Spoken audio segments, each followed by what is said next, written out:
অস্ত্র নিয়ে আওয়ামী লীগের সন্ত্রাসী দেখানো, ওরা ওরা বাংলাদেশের মানুষ না, ওরা ভারতের মানুষ, ওরা বাপের বাড়িতে চলে যাবে, ওদের মারে যেখানে নিয়ে গেছে সেখানে। আমরা এখানে বসে যখন এই গত 15 বছরে আমরা, বিশেষ করে গত 5 বছরেই তো আমরা বেশি কথাবার্তা বলেছি, ওরা খুব ব্যঙ্গ রসাত্মক করে বলতো আমরা বিদেশে বসে তারপরে কথা বলছি, দেশে আয়। খুব মিল পাই ভাই। আমরা যখন কথা বলতাম না, আমরা কিন্তু কোনোদিন এই গেল 2 দিনে আপনি দেখেন নাজমুল তারেক, ওই যে আপনারা কি নামে ডাকেন যেন ওরে, আমি আর ওই নামে ডাকতে চাই না, আল্লাহ সবাইকে সৃষ্টি করেছেন সেই কারণে। এই নাজমুল আলম সিদ্দিকী সে বলেছে যে কিমি নাকি ভাঙিয়া ফেলবে রাস্তায়, না খুব বাজে ভাষা, এটা বললাম না। নাজমুল, যেটা তুই লিখেছিস কার ওইটা ভাঙবি, ওইটা তোর মা বোনদের ওইটা ভাঙা হবে। আসতে বলিস তোর লোকজন রে, তোর বাপ ভাই বোন যা রেখে গেছিস দেশে, ওগুলি সব এখন সারাদিন বউ বাচ্চা নিয়ে টেনশন করে আর বুদ্ধি করে যে কেমনে কালকে গিয়া বিএনপির ওই নেতারে আর জামাতের ওই নেতারে গিয়ে হাতে পায়ে ধরে বলবো ভাই আমরা আওয়ামী লীগ করতাম না, ভাই আমি তো ভুলে করেছিলাম, ভাই আমার তো ব্যবসা ঠেকানোর জন্য করেছিলাম, ভাই আমি কিন্তু মনে প্রাণে জিয়ার সৈনিক। তোদের লোকজনের সারাদিনের এখন প্রস্তুতি একটাই, কেমনে জামাত হবে, কেমনে এই ইয়ে হবে, বিএনপি হবে, এটাই তোদের এখন মূল টার্গেট। সেই লোকগুলি কালকে রাস্তায় নেমে আসবে, সেটার চামড়া উড়ায় ফেলবে ধরে, আসতে বলিস। এখন আমরা ওই যে কথাবার্তা বলতাম না, আমরা কি কোনোদিন বলছি নাকি যে ভাই তোর রাস্তায় আসিস আমরা তোরা এইটা করে ফেলবো? আমরা তো এইগুলি বলি নাই ভাই, আমরা জনমত গঠন করেছি। তোরা জনমত গঠন করতে পারছিস? এই গেল 1.5 বছরে তোরা যে পরিমাণ অপকর্ম দেশ থেকে করে গেছিস, ন্যূনতম কোনো ক্ষমা, অনুশোচনা কোনো কিছু তোদের ভেতরে নাই। এই অপরাধ বোধ যার ভেতরে থাকবে না, মাত্র 15টা দিনে তোরা 2224 মানুষকে তোরা মেরেছিস। তাও কাদেরকে মেরেছিস?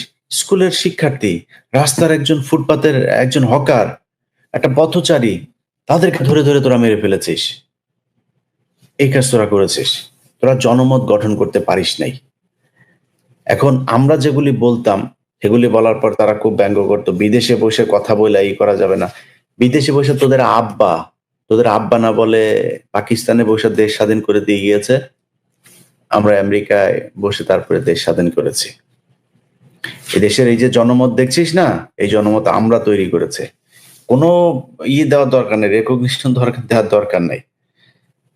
যে মানুষ জানে কে কি করেছে, সেটা মানুষ জানে। তোদের সাথে কথা বলছে যেহেতু, এখন আর অন্য তর্কে না যাই।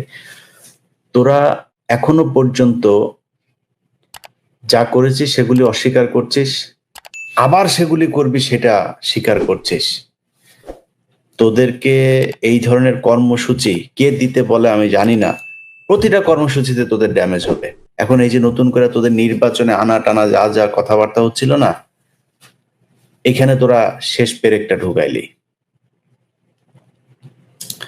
অতএব আমি বাংলাদেশের প্রশাসন, সরকার, সবার কাছে একটা জিনিস বলি, আওয়ামী লীগ, মনে করেন হাইপোথেটিক্যালি আমি একটা কথা বললাম, মনে করেন আওয়ামী লীগ ব্যাক করলো, কারণ আমি এখন আসিফ নজরুলের বিরুদ্ধে কথা বলি। আসিফ নজরুল যত কিছুই বলুক, যত চেষ্টাই করুক, আসিফ নজরুল তোমার পাশার চামড়া থাকবে না একটাও। তুমি কই যাবা? এখানে আসবে আমরা পেটাবো। দেশে থাকবা আওয়ামী লীগ, কই যাবা আসিফ নজরুল? কত টাকা তুমি কামাইছো, যত টাকা কামাও, পৃথিবীর কোথাও যায় শান্তিতে থাকতে পারবা না। ইউনুস তো এমনিতেই বিদেশি গার্লফ্রেন্ড নিয়ে থাকে, ইউনুসের সমস্যা নেই, ওরা আমরা পাবো না, ওরা ও বাঙালি পট্টিতে আসেও না, বাঙালিদের সাথে ওর চেনেও না, যায়ও না, থাকেও না। ইউনুসের হিসাব বাদ। ইউনুস কি চায় আল্লাহ জানে ভাই, এই সরকার যে আসলে কি চায়। এরা কিছু কিছু জিনিস থেকে না, এরাও তো আওয়ামী বিরোধী, আবার কিছু কিছু কাজ করে, কি করে না করে বুঝি না। তো ওদেরকে বলবো যে দমন করলে কঠোরভাবে দমন করতে হবে। এই আসিফ নজরুল সব লোকজনরে আপনার রাস্তায় ধরা পড়বে, আর রাস্তায় ধরা পড়ার পর আপনার একটু মজা করবেন। ওই যে 32 নম্বরে যেটা হইলো, কিছু লোকজন আসলো সেখানে, তাদেরকে নিয়ে মজা করার না, মিশায় ফেলতে হবে মাটির সাথে। জামিন, জেলখানায় গেলেই জামিন পাওয়া যায়। আওয়ামী লীগ এটা বুঝতে পারছে যে জেলখানায় গেলে সমস্যা নাই, তখন স্লোগান দেয় জয় বাংলা, জয় বঙ্গবন্ধু। স্লোগান কেন দেয়? স্লোগান দেয় কারণ ওরা জানে জেলখানায় গেলে সমস্যা নাই, আবার বের হওয়া যায়, কিছু টাকা দিলেই বের হয়। সব জজেরা এগুলো করছে এখন। কিছু কিছু জজ ভালো আছেন। তো এই কাজগুলো কিন্তু হচ্ছে, যেই কারণে আপনাদেরকে সিদ্ধান্ত নিতে হবে আপনারা আওয়ামী লীগকে আসতে দিতে চান নাকি চান না।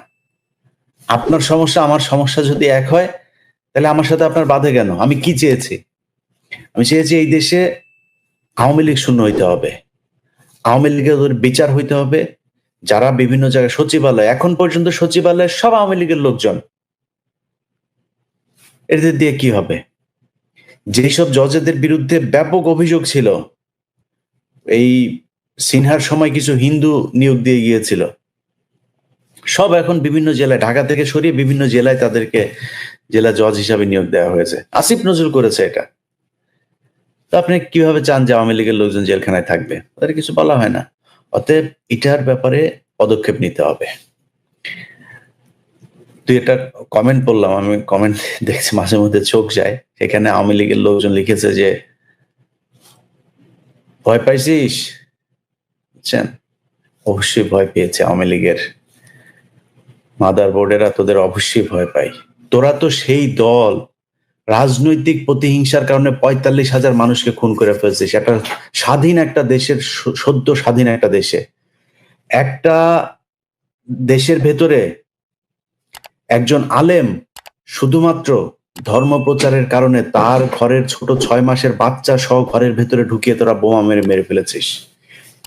তোদেরকে ভয় পাওয়ার অনেক কারণ আছে। গান পাউডার দিয়ে মানুষ মেরেছিস।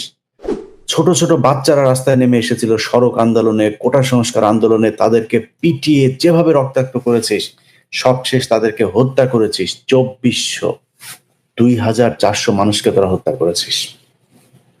তোদেরকে ভয় পাওয়ার অনেক কারণ আছে। ব্যাপক হিংস্র তোরা।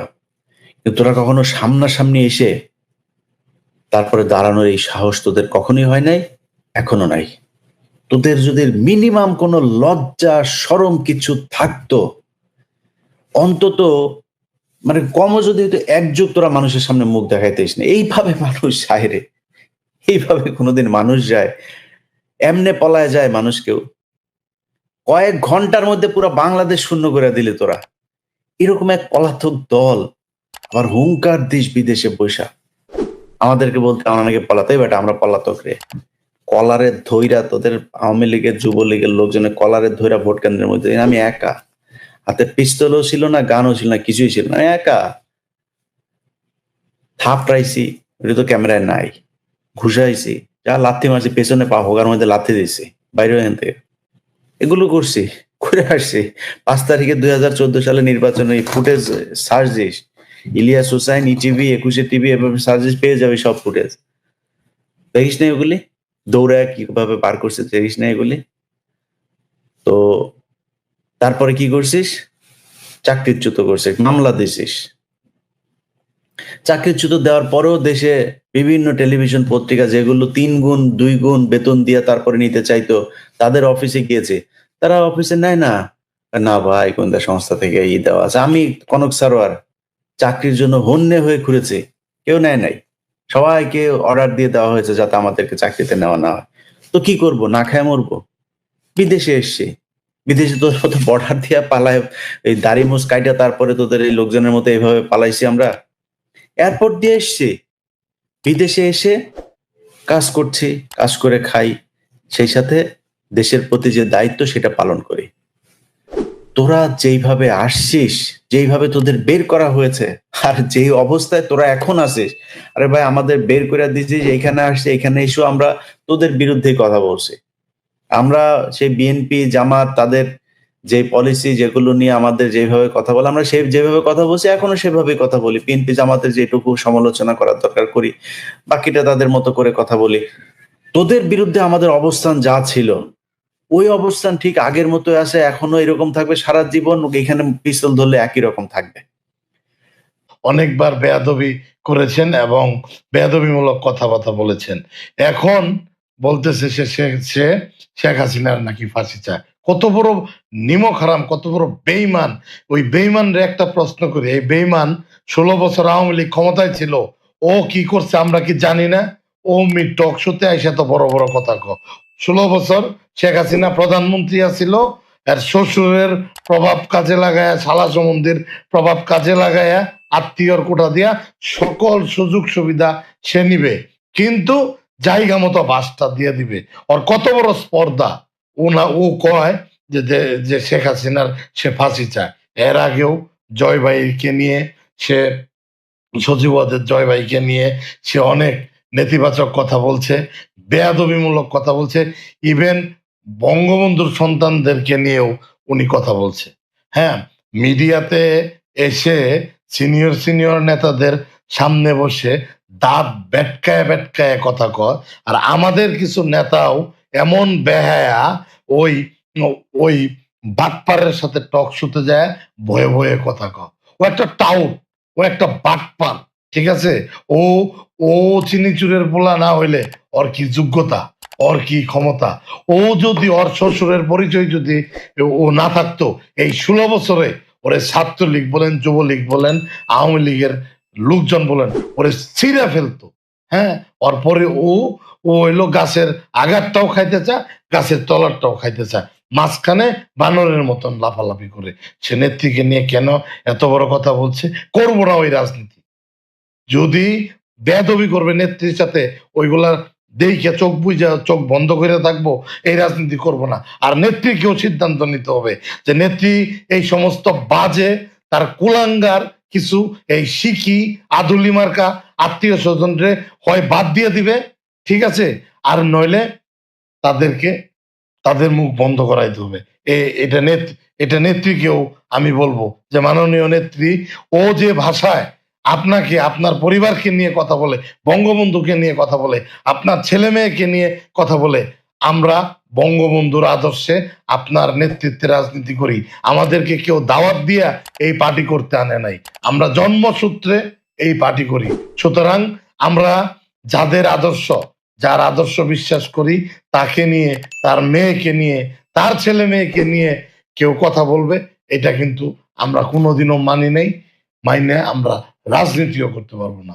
এই জন্য নেত্রীর কাছে উদাত্ত আহ্বান থাকবে, এই সমস্ত আবাল মার্কা, এই সমস্ত আধুলি শিকি বেয়াদব, যাদের নাকে টিপ দিলে এখনো দুধ বেরোবে, ঠিক আছে, বাপের ওই চুরি করা, চিনি চুরি করা টাকা, হ্যাঁ, রাষ্ট্রীয় লুটপাটের টাকা, এখন ওইগুলা দিয়া জমিদারি। ওরা কি ছিল? ওরা কি জমিদার ছিল? ও কি জমিদারের বাচ্চা? ও একটা চোরের ছেলে, ওর বাপ চিনি চোর ছিল, ঠিক আছে, ও একটা চোর। এই কথাগুলা কেউ বলে নাই। আমার লেভেল তো দূরের কথা, আমার চাইতে নিচের লেভেলেরও কেউ আওয়ামী লীগের ঘরের কেউ এতদিন সাহস করে বলতে পারে নাই যে বললে এর শ্বশুরের রাজনীতি করবে না। করবো না ওই রাজনীতি। এর শ্বশুর কেন? যে কেউ যদি রাজনীতি করতে না দিতে চায়, করবো না। রাজনীতি করছি, এনাফ টুক করছি, দরকার বললে এগুলা এগুলা মাইনে নিয়ে রাজনীতি করবো না। বঙ্গবন্ধুরে নিয়ে কথা বলবে, নেত্রীকে নিয়ে কথা বলবে, জয় ভাইকে নিয়ে কথা বলবে, রেহান আপাকে নিয়ে কথা বলবে, আর আবার এই রাজনীতি করা লাগবে, এই রাজনীতির দরকার নেই, এই রাজনীতির দরকার নাই। ও কিছুদিন আগে টক শোতে এসে বলতেছে আওয়ামী লীগ একটা মুরগির খুব উপায় নাই যে যেখান থেকে কেউ একটা কথা বলবে। আরে বেটা বাট পার, 16 বছর তুই কই আসিলি? 16 বছর তো তুই তোর শ্বশুরের আশ্রয়ে প্রশ্রয়ে আসিলি, এক একটা আকাম ঘটাইতি, এক একটা অঘটন ঘটাইতি, ঘটাই তুই তোর শ্বশুরের বাড়িতে যায় আশ্রয় নিতি।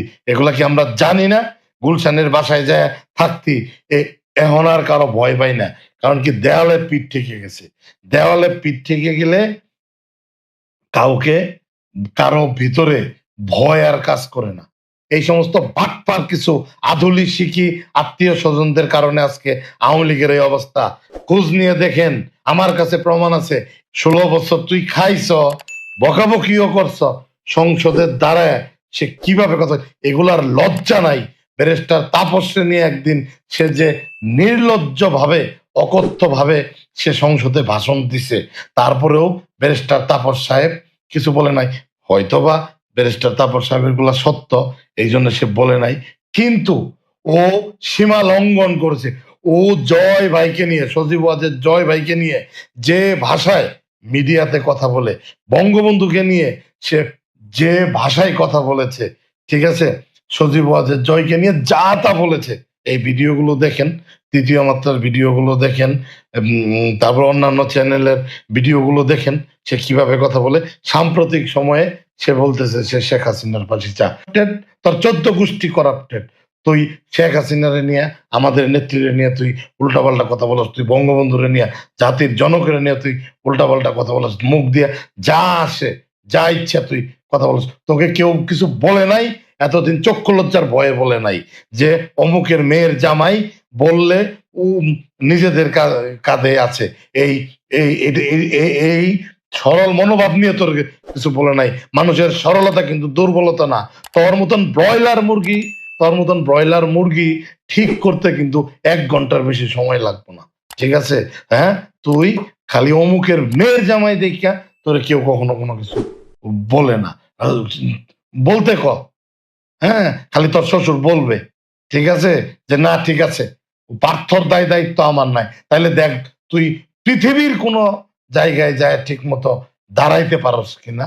হ্যাঁ, তুই কথায় কথায় তুই নেত্রীকে নিয়ে বাজে কথা বলস, এই দৃষ্টতা, হ্যাঁ, একদম জিভ ছিঁড়ে ফেলা হবে নেত্রীকে নিয়ে কোনো উল্টাপাল্টা কথা বললে, ঠিক আছে? সহ্যের একটা সীমা আছে, সহ্যের একটা মাত্রা আছে। বঙ্গবন্ধু আমাদের আদর্শ, দেশরত্ন শেখ হাসিনা আমাদের নেতা, ঠিক আছে? হ্যাঁ, এগুলা চামচামি না, এগুলো আমরা চামচামি করার জন্য এগুলা বলছে। চামচামি করে আর কোনো কিছু পাওয়ার নাই। ওই এমপি মন্ত্রী হইতে চাই না যে চামচামি কইরা কাছে যায় এই হইতে চাই। এগুলো আদর্শ, এগুলা এগুলা আদর্শ কাজ করে আমাদের ভিতরে, ঠিক আছে? হ্যাঁ, আমরা তোর মতো ওই টাউটারি বাটপারি কইরা হইলো চলি না, টাউটারি বাটপারি কইরা জমিদারি স্টাইলে থাকতে চাই না। বঙ্গবন্ধুর আদর্শকে বিশ্বাস করি, শেখ হাসিনারে নেতা মানি, ঠিক আছে? এটাই আমাদের মূল মূল আদর্শ। তাদেরকে অপমান করে যেই কথা বলুক, সে যেই কথা বলুক, কোনো ছাড় হবে না। ধন্যবাদ সবাইকে। জয় বাংলা, জয় বঙ্গবন্ধু।